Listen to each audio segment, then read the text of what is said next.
My life hadn't always revolved around deadlines and late-night coding. I grew up in a small, sleepy town where technology was an afterthought, and my fascination with computers made me a bit of an oddball. As a kid, I spent hours dismantling and reassembling old electronics my father salvaged from his job at the local recycling plant. By the time I was 10, I built my first functional computer, a Frankenstein's monster of spare parts that somehow booted into a clunky operating system. In high school, my interest turned into an obsession. I spent long nights coding simple games and learning programming languages from dusty library books. Despite my parents' initial reservations, they supported my passion, even when it meant spending money we didn't have on better equipment. Those years cemented my dream. I wanted to build software that could change lives. When I landed my first job at a small startup, I thought I'd made it. The work was demanding and the pay was modest, but the thrill of creating something from nothing was addictive.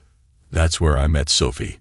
She was a graphic designer with an eye for detail and a smile that could light up the dreariest of days. We bonded over our shared ambition and quickly became inseparable. Our early years together were filled with hope and determination. We poured everything into our careers, supporting each other through long nights and early mornings. When our daughter Amelia was born, it felt like the culmination of all our efforts. I vowed to provide her with the stability I never had growing up. But ambition has a price. As my career advanced, the demands grew. Sophie often shouldered the responsibility of raising Amelia alone, while I worked endless hours to meet deadlines. Over time, the cracks began to show. What started as occasional arguments over time spent apart turned into something deeper. A rift neither of us seemed willing or able to mend. Still, I believed we could weather any storm. I was wrong. The day had been exhausting. Once again, my team and I worked late into the night, as these intense work periods demanded everything we had. As the lead developer, I felt a duty to stay engaged at all times, often being the last one to leave. Tonight was no different. After setting the building security system, I made my way through the dimly lit parking lot toward my crimson BMW 650i coupe, ready for the brief drive home. My mind raced with thoughts about the project's current state. Bug counts had finally begun to decrease, although there were still hundreds to address. Our pace had stabilized, and the team seemed to be managing the pressure. In just a fortnight, we'd be ready to deliver the Gold Master. As I crossed the lot, a sharp noise cut through my thoughts. Footsteps. With no music playing in the car, the sound was clear. I turned, startled, and froze as a firearm was aimed directly at me. Acting instinctively, I ducked, but not quickly enough. The Colt discharge and a sharp burning pain surged through my chest as a bullet shattered my shoulder. The force hurled me backward into the trunk of a nearby car, and I crumpled to the pavement. Under the stark glow of the streetlights, the assailant stood silently. Another shot rang out, then another. I couldn't tell how many. A second bullet slammed into my side, piercing my lower rib. My vision blurred, and my body weakened. As the shooter stepped closer, I knew it was the end. Thoughts of my wife, Sophie, and my daughter Amelia filled my mind. Regret consumed me. Regret for the long nights, the time missed with them. Voices called out in the distance, but I couldn't focus. The Colt fired once more, hitting my left leg. Then the shooter fled. Moments later, a familiar face appeared. Nora, our graphic designer. She leaned over me, her mouth moving, though I couldn't make out the words. Soon, Daniel, our assistant producer, and Steve, our AI programmer, joined her. Their faces swam with concern, but my strength was slipping away. I clung to the sight of Nora's face until the world went dark. When I regained consciousness, pain blazed in my chest. I was in a hospital bed, staring at a stranger holding defibrillator paddles. I'd been dead, but somehow they'd brought me back. The next time I woke, the pain was duller but still constant. A nurse was working on my leg, adjusting it where the bullet had struck. I tried to speak, but my throat was parched, and only a raspy grunt emerged. Noticing I was awake, the nurse immediately called for a doctor. As the hours passed, I began to piece things together. I'd been in the hospital for 10 months. My daughter Amelia had visited early on, but hadn't been back in 6 months. Sophie's whereabouts were a mystery. No one could tell me anything about her or what had happened after the shooting. My medical file included a note to notify the police once I was awake, and soon 2 detectives arrived. Mr. William Blackwood, the older of the 2, began. I nodded. He introduced himself as Detective Ethan Hayes with his partner, Dario Bozzi. They wanted to discuss the night I was attacked. I shared the fragmented details I could recall, but the questioning quickly took a strange turn. Mr. Blackwood, were you aware your wife was having an affair? Bozzi asked bluntly, earning a sharp glance from Hayes. What? An affair? I stammered. Sophie wouldn't do that. Where is she? She can clear this up. Hayes spoke carefully. I'm sorry to tell you this, but she was. Her lover was Isaac Gall. Does that name mean anything to you? The name hit me like a punch. Isaac Gall. My daughter's middle school English teacher. Hayes nodded. That's where they likely met. Did you know he lost his teaching job? I shook my head, stunned. None of it made sense. Sophie had been my everything.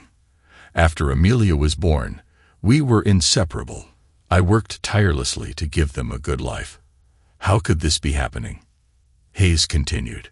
Gall was dismissed for having a relationship with an 18-year-old student.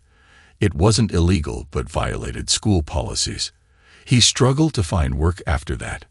When his father passed, he took over the family coffee shop, G Cafe. I murmured. Sophie often raved about their coffee. Exactly, Hayes confirmed. We believe they reconnected there. That tracks, I admitted. She went there a lot. Personally, I thought their coffee tasted awful. Hayes nodded. The business wasn't profitable either, barely breaking even. I shook my head in disbelief. I still don't believe it. Just because she went there often doesn't mean she was involved with him.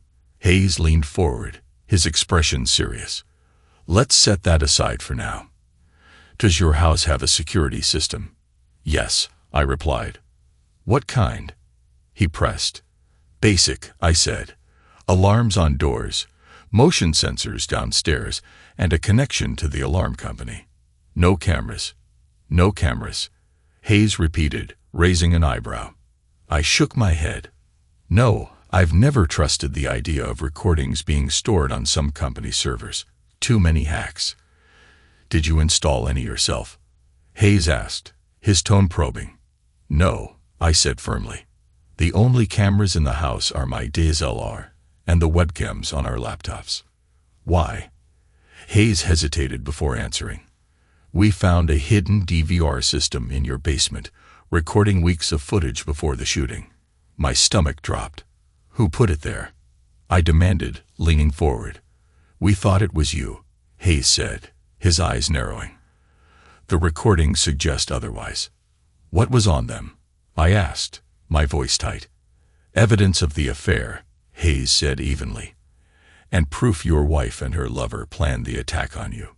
The revelation twisted like a knife in my gut. You're saying there's footage of them together? I asked, struggling to process. She wanted me dead for money. For what? A life insurance payout. Hayes nodded grimly. Yes, she convinced herself you were unfaithful. They planned to take everything, including $1 million policy. I frowned, shaking my head in disbelief. That's not possible. I don't even have a policy like that. It was taken out 2 years ago, Hayes clarified. 2 years, I repeated, my voice trailing off. Was the affair really that old? The thought burned, but it didn't matter now. I pushed it aside. Where are they now? I asked, focusing on the present. Gall fled to Mexico after questioning, Hayes explained. He later took his own life, leaving behind a confession. Your wife disappeared. No one's seen or heard from her since. No contact, no activity at all. I pressed. None, Hayes confirmed. No calls, no banking, nothing. I felt a wave of exhaustion but kept my voice steady. And my daughter? She hasn't visited in months. She moved west for college, Hayes replied. We'll confirm her location. University of Washington. I asked, trying to recall the last conversation I had with her. She talked about going there. Hayes didn't confirm but offered a reassuring nod. We'll verify her details, he said. I sat back, exhaling slowly as the weight of the situation settled over me. Looks like I've got 3 mysteries to solve, I muttered to myself. 3? Hayes asked, tilting his head. Where my wife is, I said, ticking the items off mentally. Who installed those cameras? And what happened to Ryan Carter, my daughter's boyfriend? Hayes smirked. That last one's on you. We'll handle the rest. The next morning, I was transferred from the long-term care facility back to the hospital to begin rehabilitation. The nurses seemed cheerful. I got the impression that most patients there didn't leave under their own power. At the nurses' station in the new ward, I spotted my daughter, her face streaked with tears. Her expression shifted rapidly from shock to joy as she realized I was awake. Overcome with emotion, she rushed to my side, kissed my cheek, held my hand, and told me how relieved she was that I had survived. A nurse gently ushered her back to the station while they settled me into my room. Watching her alone, the weight of the detective's words hit me again. My wife's betrayal wasn't a lie. She'd cheated on me and conspired to have me liquidated. For a fleeting moment, I had clung to the hope that none of it was true, that she'd return and we could rebuild our family. But seeing Amelia's face solidified the harsh reality. Have you been holding up? I asked once she joined me in the room. She smirked. Riley, I've been fine. Just living my life while you've been snoozing through the year. Too bad playing Sleeping Beauty didn't do anything for your looks. For the first time since waking, I let out a laugh. Seriously, though, how are you? How did you manage to get through everything? I asked, my tone softening. I'm good, Dad. Really? She replied, her voice steady but sincere. But you're the one who should be answering that, not me. She hesitated for a moment, then continued. Nora from your office was my lifeline. She moved in with me, got me through Thanksgiving, Christmas, graduation, and college prep. She even fought social services to become my legal guardian. Her rent kept the bills paid. She really stepped up when I needed her most. I nodded, my heart full of gratitude. I've always liked Nora. I'm glad she was there for you. What about Ryan? Her expression darkened. Ryan didn't approve of how much time I spent at the hospital. He wanted to use the empty house as our space. A week after you were shot, he bailed, never called, never texted. His friend told me he lost his job and moved in with his parents, but that's a lie. His parents died years ago. I asked around, and he just disappeared. Good riddance, I said firmly. You're better off without him. She rolled her eyes. Why didn't you say that back then? Your mom thought I'd just push you closer to him if I did. Her jaw tightened. Next time, trust me enough to tell me what you really think. Mom was wrong about so much. I'll remember that. I promised. Promise, she pressed. Promise, I said, smiling. Good, she replied with a satisfied nod. So anyone new in your life? Not yet, she admitted. There's someone I'm interested in, but we'll see what happens when I get back to school. What are you studying? I asked. Computer engineering, mostly hardware. I just built a digital scale with a pressure sensor and LEDs. It worked perfectly on the first try. I smiled proudly, but her mention of school tugged at memories of her mother's brilliance. My expression must have changed because Amelia's brow furrowed. What is it, Dad? She asked softly. Just some old memories. About Mom. She guessed, her voice laced with bitterness. I nodded. She was brilliant, too. I think you get your smarts from her. Her eyes flashed with anger. No, I don't.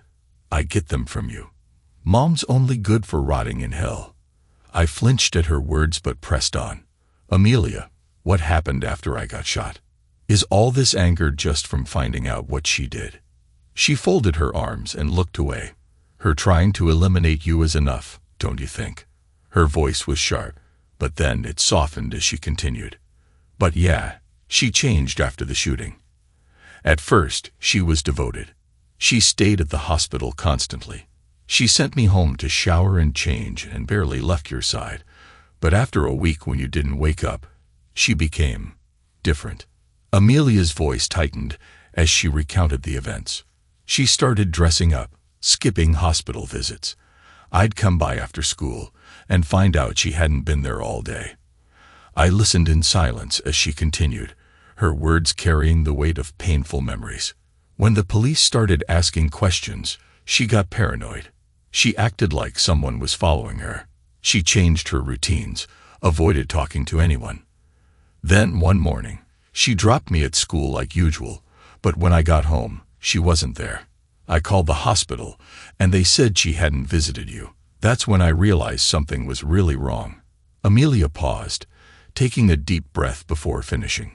That night, Nora called to check on me like she always did when she couldn't visit you. I told her mom was missing, and she came over immediately. She even stayed the night. The next morning, we went to the police. They searched the house, and that's when everything unraveled. Amelia hesitated, looking at me carefully. "Dad, did you know there were cameras hidden in the basement?" "No," I said firmly. "I had no idea. I don't know who put them there, but I wish I did. Maybe they could have warned me about her affair or what she was planning." She nodded slowly. "So you didn't install them?" "No," I said again. "Whoever did might have saved my life if they'd spoken up." "Did you know her lover?" she asked, her tone sharp with curiosity. I nodded reluctantly. "I did. He was my middle school teacher, but I hadn't seen him since I graduated." I hesitated before asking, "What happened after the police found the videos?" "They took the recordings," she said, her voice tightening, "but they wouldn't tell us what was on them. A detective told me to call if Mom contacted me, then just left. A social worker came by and said they'd notified child services since I was alone." She paused, taking a steadying breath. That's when Nora stepped in. She told them I wasn't alone and moved in immediately. Your company helped her get a lawyer, and she fought to become my legal guardian until I turned 18. But after that, they just left. No counseling, no follow-up. They completely dropped the ball. Her voice trembled with frustration. I could hear the pain beneath her words, not just at the system's failures, but at the deep sense of abandonment. Even though she understood I hadn't chosen to leave her, the wounds were still raw. "I'm so sorry, sweetheart," I said, tears brimming in my eyes. "If I could have been there for you, I would have." Her face softened and tears slid down her cheeks. "I know, Dad, I know you would have. Knowing you were fighting to survive kept me going. I couldn't give up because you didn't. And Nora, she made everything okay. She paid the bills, helped me finish school, picked out my college, and even came with me for orientation. I'm so grateful for her," I said. "Where is Nora now?" "She's at work," Amelia replied. "She stopped by this morning when she heard you were moved out of the care facility. She'll be back tonight. Oh, and she's still living at the house." "I'm glad," I said. "She's been incredible." "She made sure you were okay for me," Amelia added. "I wouldn't have gone to you, boy, if she hadn't promised to check on you every week." "You needed to follow your dreams," I said. "If you was where you wanted to be, I'm glad you went. Your grandfather would be so proud. It was his alma mater. He always wanted me to go there, but life had other plans."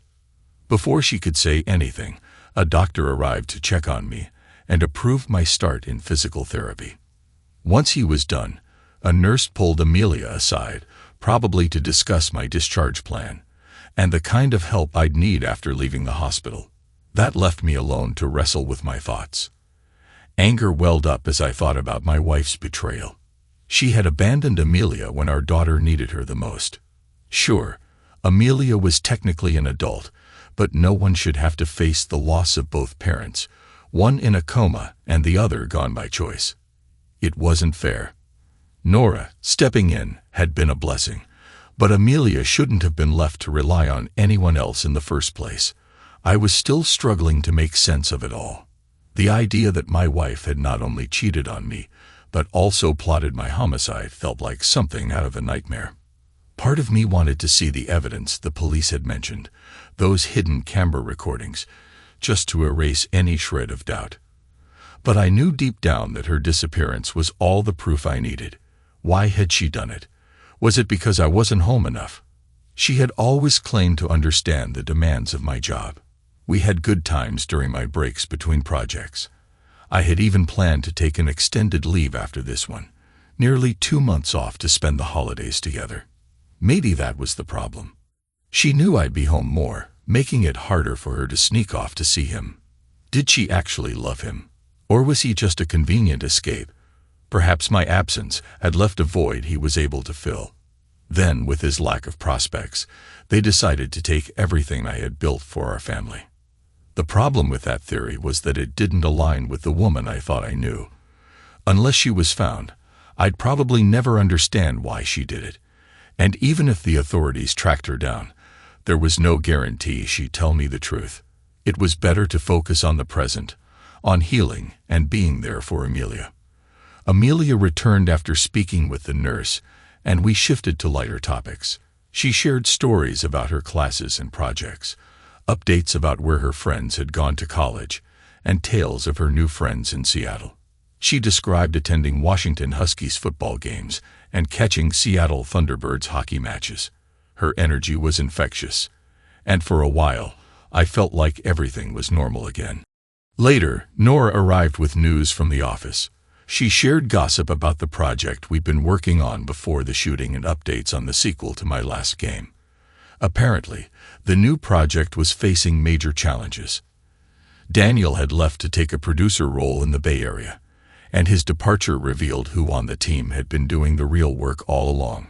Management finally had proof of what I told them before, though Mike, our producer, was trying to shift the blame onto Daniel's replacement, a rookie assistant producer Mike had hired, who came from a medical software company and had no experience in gaming. Nora mentioned that she was considering quitting to pursue her own projects, which made me wonder if she'd stayed this long only to support Amelia and me. I decided I'd need to talk to her about it when Amelia wasn't around. After a few hours of talking, we were all yawning and decided to call it a night. As Amelia and Nora headed toward the door, a question popped into my mind. Something I hadn't asked yet. "Amelia," I called after her, "did you come straight here from the airport?" She turned back and nodded. "Yes, Dad." "Where's your suitcase?" I asked, glancing around the nurse's station. She replied with a smile. I chuckled softly. "Okay, love you. See you tomorrow." "I love you too," she said before stepping out with Nora. Amelia smiled as she walked out, missing the quick kiss Nora blew me before following her. I didn't have time to react before she was gone. As it turned out, I had woken up at the perfect time for Amelia. It was just before her school's reading week, right before finals. She'd worked with one of her professors to arrange for her exams to be proctored at a nearby state university about an hour away. The only condition was that she'd take them at the same time as her classmates, which meant a few late-night tests. Still, it allowed her to stay with me. She spent her days at my bedside, surrounded by her laptop and textbooks. I helped quiz her when she asked, walking through solutions as if they were programming challenges. It was a welcome distraction for my situation, and more importantly, it brought us closer than we'd ever been. Physical therapy, on the other hand, was brutal. Those first 2 weeks left me drained. I shuffled down parallel bars on shaky legs, using them for support whenever I needed. But the hard work paid off. I was cleared to go home just in time for Thanksgiving. Amelia and I had dinner at a nearby hotel, since Nora was in Florida visiting her family. Returning to the house didn't feel like coming home. Instead, it felt like walking into the aftermath of a crime. Every room seemed haunted by memories of my wife's betrayal. With Nora out of town, I avoided the master bedroom and slept in the guest room instead. The faint trace of Nora's scent on the pillow was oddly comforting, a reminder of someone who had been there for us. But I knew I couldn't stay in this house. I needed a fresh start, a clean break from the memories, both good and bad, that lingered in those walls. The day after Thanksgiving, I called a real estate agent to start the process of selling the house. He warned me that it was a slow market, especially during the holiday season, so I shouldn't expect a quick sale. It might take until the new year, but I was determined to move on. The following Monday, I reached out to my office and arranged to work from home. My new role was focused on debugging. I'd sift through the bug database, coordinate with whoever had been assigned each issue, and help them work out solutions over Skype. Most of them welcomed the extra help, especially since debugging wasn't their primary focus. On Tuesday, Nora dropped off a work laptop and a console for me to use. After my morning trip to the hospital for physical therapy, I spent the afternoon diving into bug fixes. It felt good to be contributing again, even if I wasn't physically in the office. Working alongside Amelia, who asked questions and joined the problem-solving process, made the experience surprisingly enjoyable. For the first time in a while, I felt like I was moving forward. On Wednesday, Amelia and I woke up early to get her to the airport for her flight back to school. Saying goodbye was tough. Tears flowed as we hugged, and it felt like I was losing her all over again. She didn't want to leave either, especially after just getting me back. But we reassured each other. She'd be back soon for Christmas. As I drove home, I started thinking that a change of scenery might do me good. Maybe I'd follow her to the West Coast once I found a new job. The week before Christmas, I returned to work officially. The day before, I'd attended the office Christmas party with Nora as my date. Not romantically, though. She had a long-term boyfriend, but strangely, he never visited the house, and she never stayed at his place.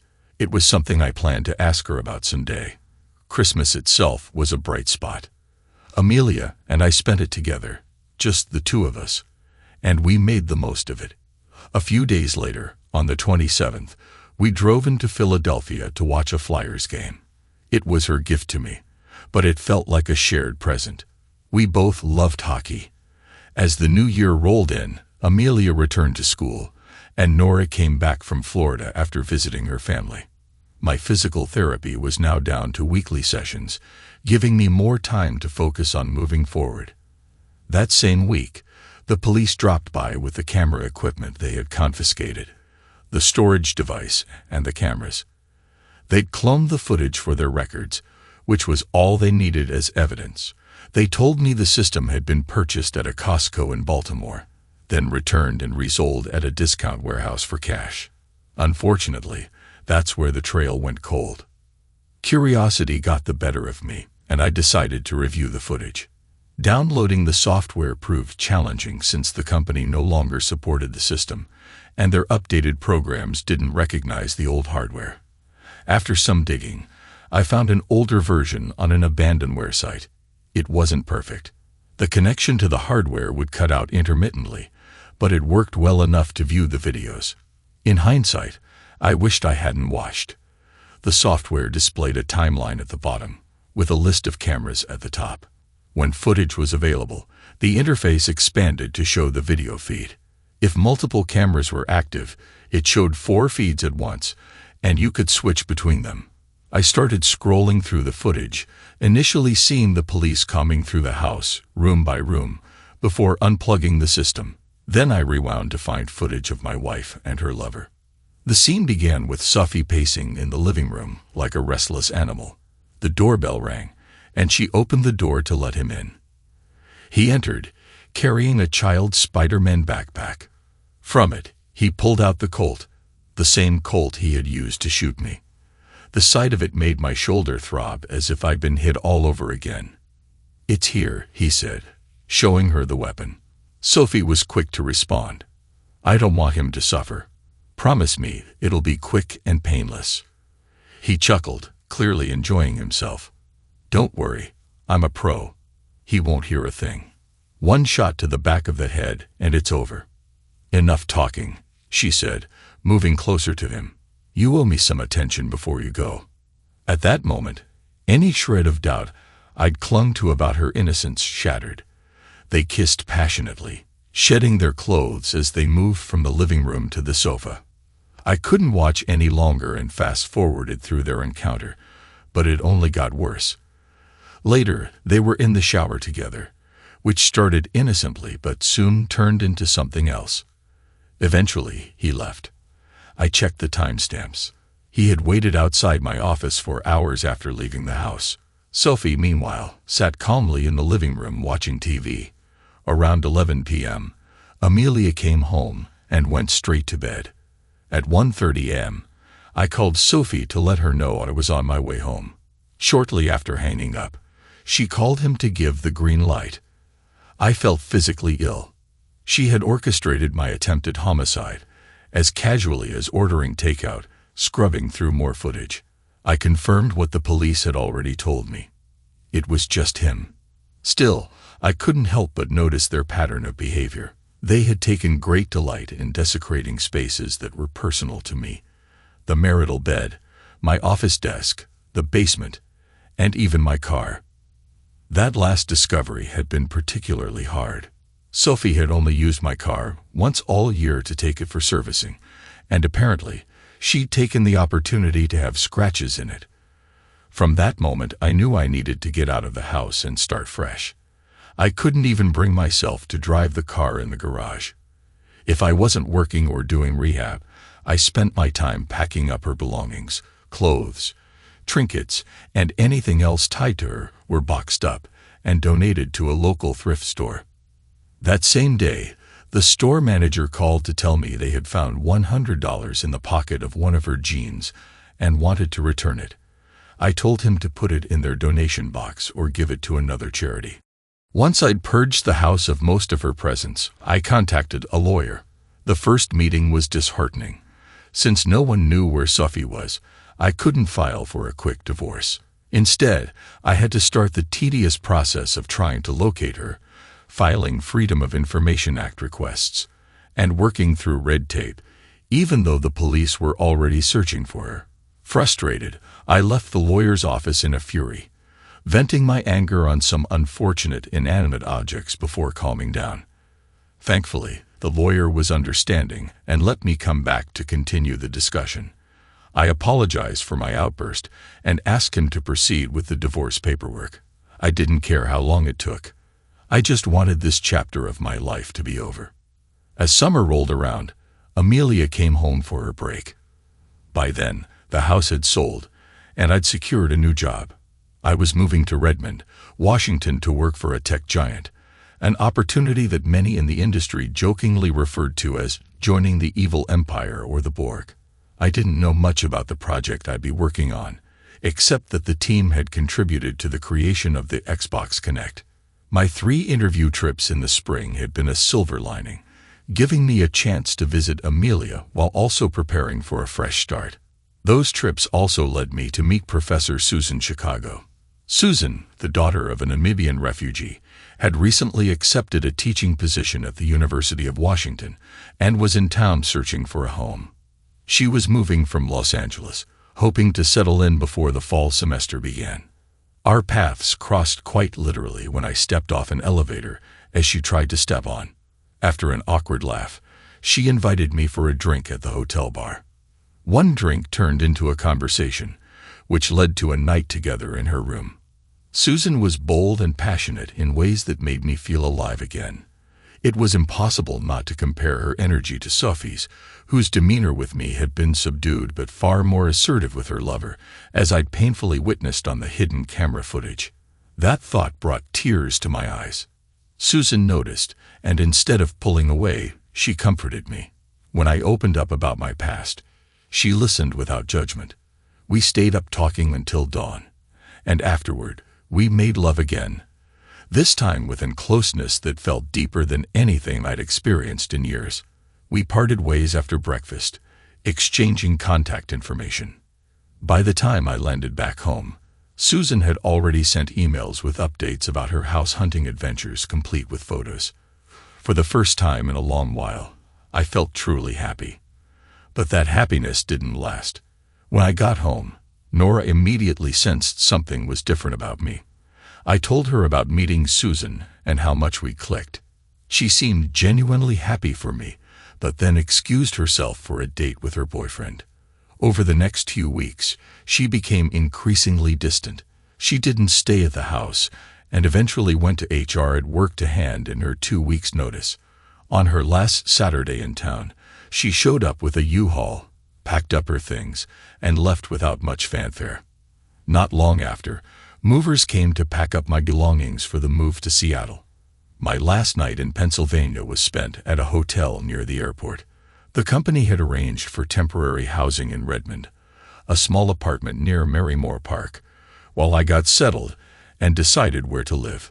Eventually, I found a 3-bedroom apartment in the area, and as fate would have it, Susan had bought a house nearby on the other side of the park.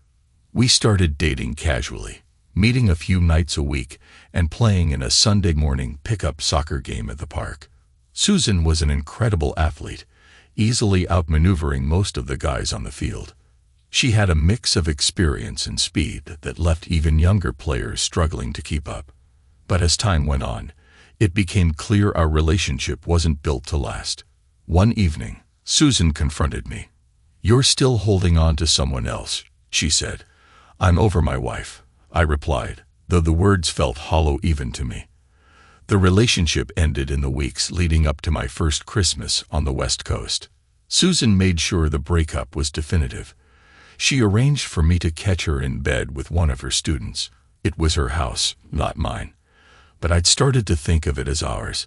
Seeing her betrayal crushed me, and I decided I was done with relationships for the foreseeable future. I wanted to focus on my career, my daughter, and finding some new hobbies. Skiing became my outlet. On weekends, I drove to Stevens Pass to learn how to navigate the slopes. It was one of the few activities that distracted me from my job, which was turning out to be far less enjoyable than I'd hoped. At the tech giant, your dedication was measured by how long you stayed at your desk. The deadlines were relentless, and overtime wasn't just encouraged, it was expected. If you wanted to keep your job or move up, you practically had to live on campus. The excitement I'd once felt about the role quickly evaporated. Since the shooting 2 years earlier, I'd felt like my life had been moving around me while I stood stuck in place. People had tried to help like Nora, but I hadn't been ready. Susan had nearly pulled me out of the pit only to push me back in with her actions. In the new year, I finally bought a house in Kirkland, a 4-bedroom home with a converted garage that had once been used as an office for a failed startup. The backyard had a small garden and a pool, which I didn't think I'd use but figured Amelia might enjoy when she visited. Settling into the house brought a sense of stability I hadn't felt in years. Once my movers delivered the rest of my belongings from storage, the space started to feel like my own. Still, unpacking boxes from the old house was bittersweet, and I braced myself for the memories that would inevitably surface as I tried to move forward. Sunday evening, after taking Saturday off to move into my new house, I returned home to find an unfamiliar blue Ford Focus parked in my driveway. My curiosity was piqued as I stepped out of my car. The driver's door of the Focus opened, and a pair of long, shapely legs clad in black stockings emerged. I froze, recognizing them instantly. I couldn't stop staring at those legs and the hem of a little black dress. My gaze stayed locked there, afraid to look up and meet the eyes of the woman they belonged to. Part of me worried about her reaction to my obvious admiration and the physical response it stirred in me. A sharp cough, unmistakably male, snapped me out of my reverie. I looked up to see Daniel standing on the other side of the car, smirking. My eyes darted between him and Nora, who was now stepping out of the car, a radiant smile lighting up her face. My mind raced. Were they a couple now? The thought set a pang through me. I should have been happy for my friends, but instead I felt an unexpected sadness. "William, God, it's so good to see you," Daniel said as he pulled me into a tight hug. "You're looking great, up and moving around again."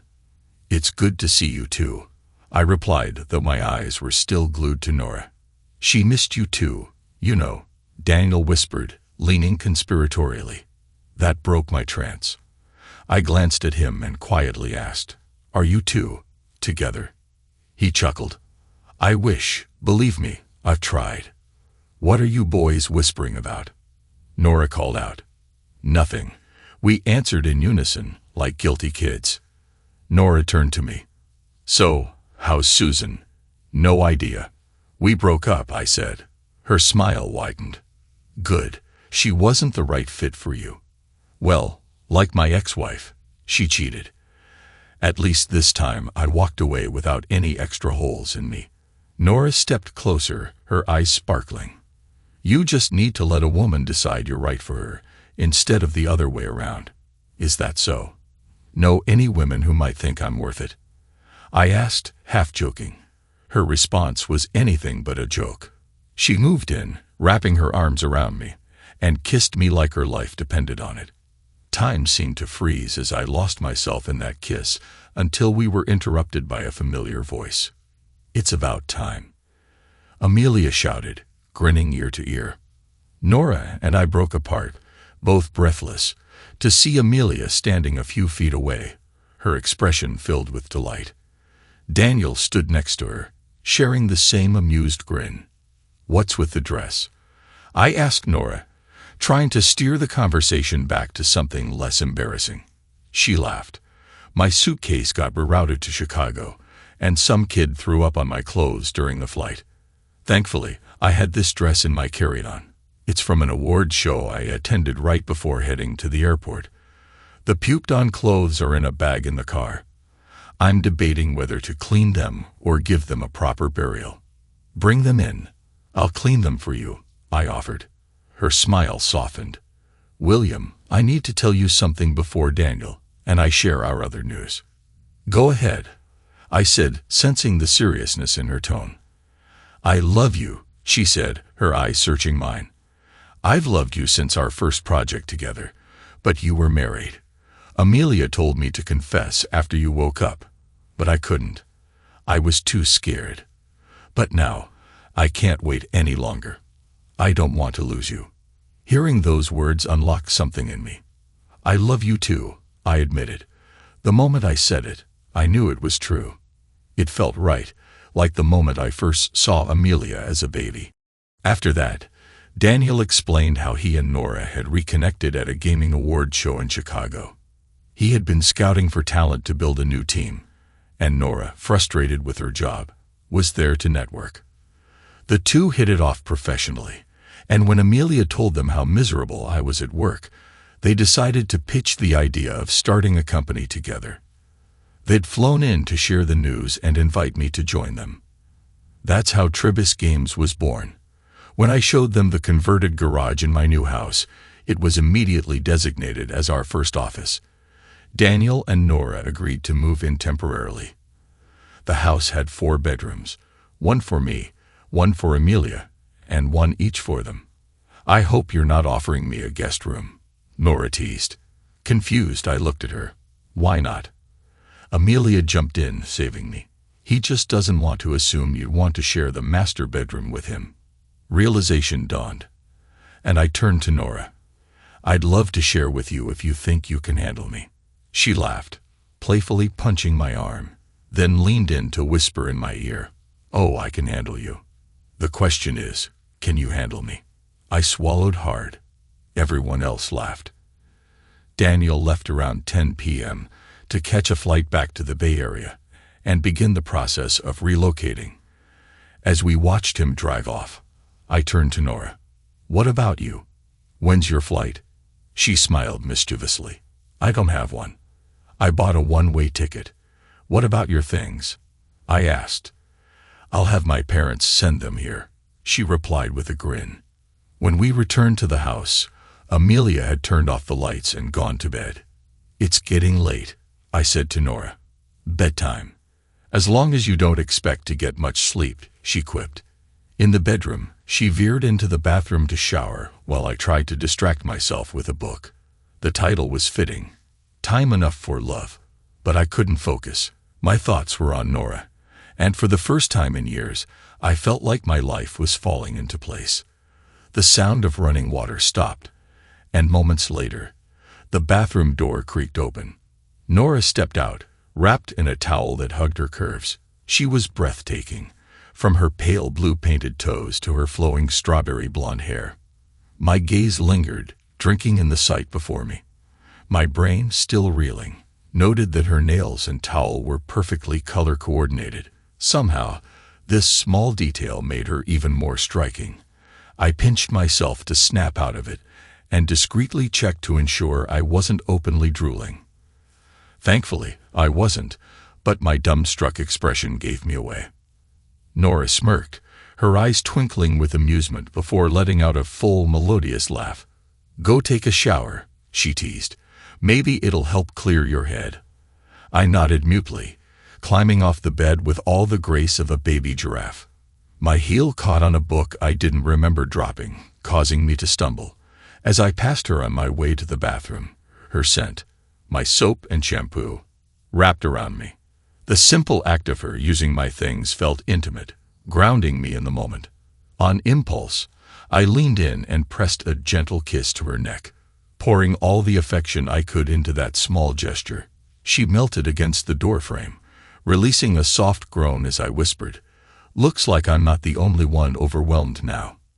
Once in the bathroom, I dropped my clothes in the hamper atop hers, grinning at the thought of sharing even this mundane part of life with her. I was overwhelmed by her beauty, intelligence, and spirit. The mere memory of her standing there stirred something in me, leaving me feeling like a teenager with an overactive imagination. A cold shower became a necessity, shocking me back to reality.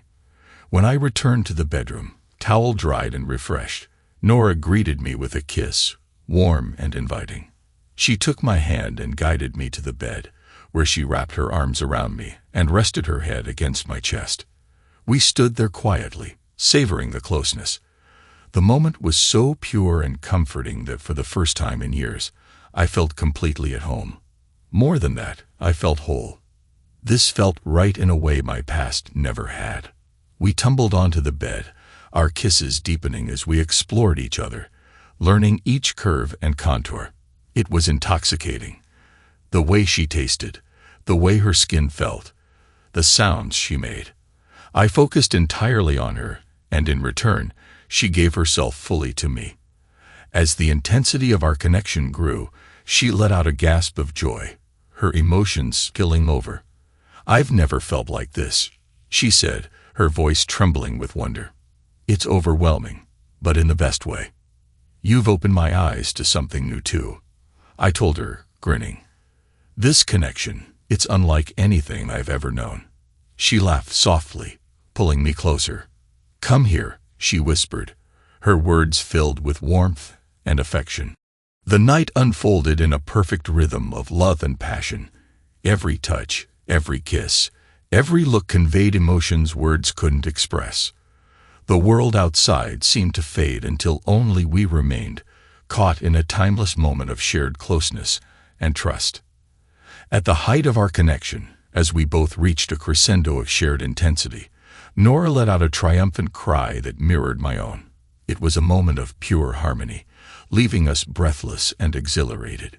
She collapsed onto me afterward, accidentally bumping her forehead into my nose. We both burst into laughter, the sound blending with the quiet of the room.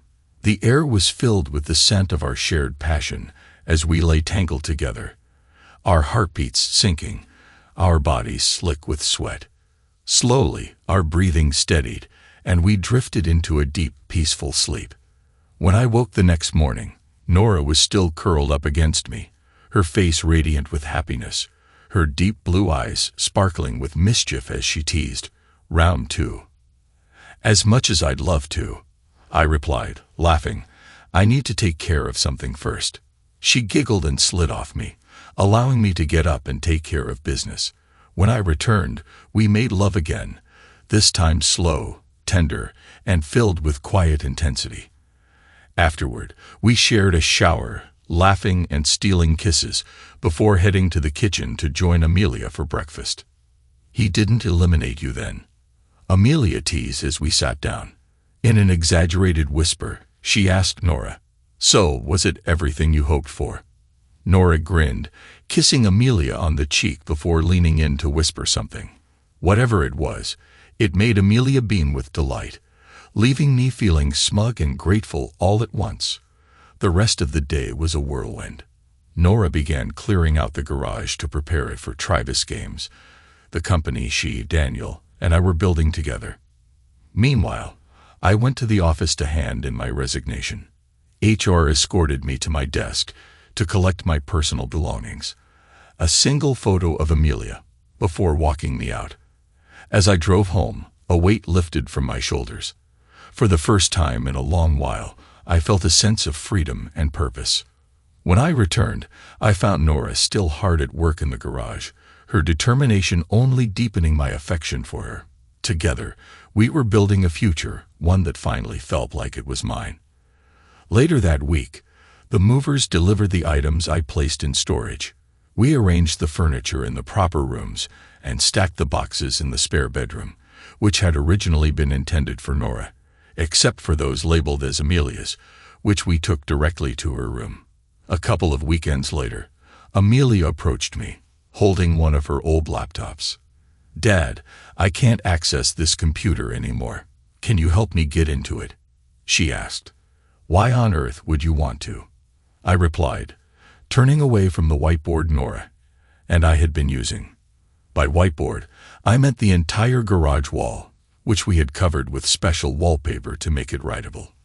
We'd been brainstorming ideas for our next game, and most of the wall was now filled with sketches, flowcharts, and notes.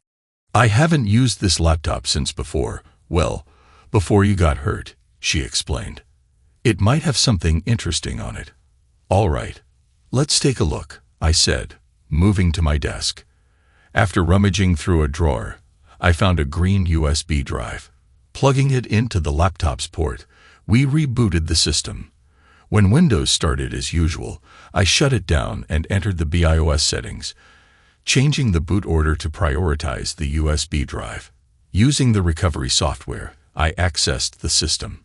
The laptop's first partition held the operating system, but the second was encrypted. I reset the admin password and restarted the computer. With the new password, we logged in. But as the desktop loaded, my stomach sank. I stared at the screen before turning to Amelia. "Amelia, did you install a camera system in our old house?" "What? No, why would you even ask that?" she yelled, clearly offended. I pointed to an icon on the desktop. "That's the software for the cameras, so I'll ask again. Did you install them, or do you know who might have?" "It wasn't me," she exclaimed. Then her expression darkened. "Oh God, that idiot." "Who?" I pressed. "Ryan Carter," she replied, her voice seething with anger. "Why do you think it was him?" Nora asked, stepping closer. "I used to let him borrow that laptop to go online when he came over," Amelia admitted. I nodded grimly and launched the camera software. A dialog box popped up, requesting the encryption key for the second partition. I canceled it, and the program loaded, but the live interface showed no active feeds. "Nothing here?" Amelia asked, peering over my shoulder. "This is just the live view. It can't find the server," I explained. Then I spotted something in the menu. "Wait, there's a library." I clicked the option, and rows of thumbnails appeared, each with a timestamp. 5 thumbnails per row, 3 rows visible, and a scroll bar indicating many more. Amelia gasped as the first video preview showed her former teacher standing without clothes in my old bedroom. Beside him, seated on the bed, was Sophie, my ex-wife. The next thumbnail showed the pair in Amelia's bedroom. The third, back in the master bedroom, featured them again. The fourth video stopped me cold. It was Sophie and me. The fifth showed Sophie and the teacher role-playing in my office, complete with a school drill uniform and pigtails. My stomach churned as I scrolled through the thumbnails. Most were of Sophie and her lover, but mixed in were a few of me and her. Further down, I saw footage of Sophie with Terry Mansfield, our next-door neighbor. Then came videos with Liam Bennett, a former coworker who had been fired. Nora filled in the missing detail. He'd been let go after being caught in bed with his wife, Chloe, by the company owner. The final rows were the worst. The earliest videos featured Ryan with Amelia, but over time they transitioned to exclusively show him with Sophie. I slammed the laptop shut, ending the nauseating trip down memory lane. "I'm calling the police," I said, already dialing Detective Ethan Hayes. His number hadn't changed, and though my wife's case had gone cold, he'd maintained interest in solving it. I explained what we'd found, and he promised to investigate. It took a month before I heard back. "Mr. Blackwood," Detective Hayes began, "we've located your wife." "And Ryan Carter?" I asked, gripping the phone tightly. "He's facing a long list of charges, possibly a state record," Hayes replied after a brief pause. I glanced around the garage where Amelia, Nora, and Daniel had stopped working to listen. Amelia had recently joined our company through her university's co-op program. "Does she want to see me?" I asked, my voice colder than I intended. "Mr. Blackwood," Hayes said cautiously, "the district attorney isn't pursuing charges against her." "What?" I shouted. "What kind of idiot drops charges against someone caught on video conspiring to harm me?" "She's not well enough to stand trial," Hayes explained. "The doctors say she may never be competent. I'd like to hope otherwise, but the reports are clear." "In what way?" I demanded. "You'll need to see for yourself. It's difficult to describe. And I think it's best you prepare for the worst," Hayes said softly. After hanging up, I explained everything to Nora, Amelia, and Daniel. Both Nora and Amelia insisted we leave immediately. Daniel, ever supportive, assured us he'd keep the office running in our absence. A week later, we followed Detective Hayes' directions and arrived at the state hospital. After checking in at reception, we were directed to the appropriate ward. A nurse asked us to wait while she paged the attending doctor. When he arrived, he escorted us to his office and began detailing Sophie's condition. Physically, she had suffered extensive injuries. She had lost her left eye, and her right leg had healed improperly after a break, requiring it to be rebroken and reset. Years of malnutrition had taken a toll on her body, leading to additional complications. As the doctor transitioned to her psychological state, his area of expertise, the picture grew even bleaker. Sophie had endured long-term, systematic misuse. Her captor had treated her as little more than a plaything, subjecting her to every twisted fantasy he could imagine. The constant degradation had left her unable to cope with freedom. The doctor warned us that her recovery would take years, and even then, there were no guarantees. A year after that sobering visit, Nora and I got married. The ceremony took place on a picturesque Florida beach near her parents' home. Her family welcomed Amelia with open arms, embracing her as the daughter they had always wanted. Amelia thrived under their care and love, experiencing the joy of having grandparents for the first time, something she barely remembered from her early years. 6 months into our marriage, we discovered Nora was pregnant. An ultrasound revealed we were having twins, a boy and a girl. With the due date fast approaching, we were still debating names, which added a bit of nervous excitement to the mix. Meanwhile, our first game turned out to be a resounding success. Strong retention rates and impressive lifetime value metrics allowed us to establish a steady monthly update cycle managed by our growing team. Our second game was in the final stages of its soft launch in Switzerland, South Korea, and Denmark. If its performance matched expectations, we planned to roll it out globally and expand the studio further. Amelia had been instrumental in our success, but I often had to remind her to focus on finishing her degree. She was already well on her way to becoming a paper millionaire, if she wasn't one already, but I emphasized the importance of completing her education. So far, she'd taken my advice to heart.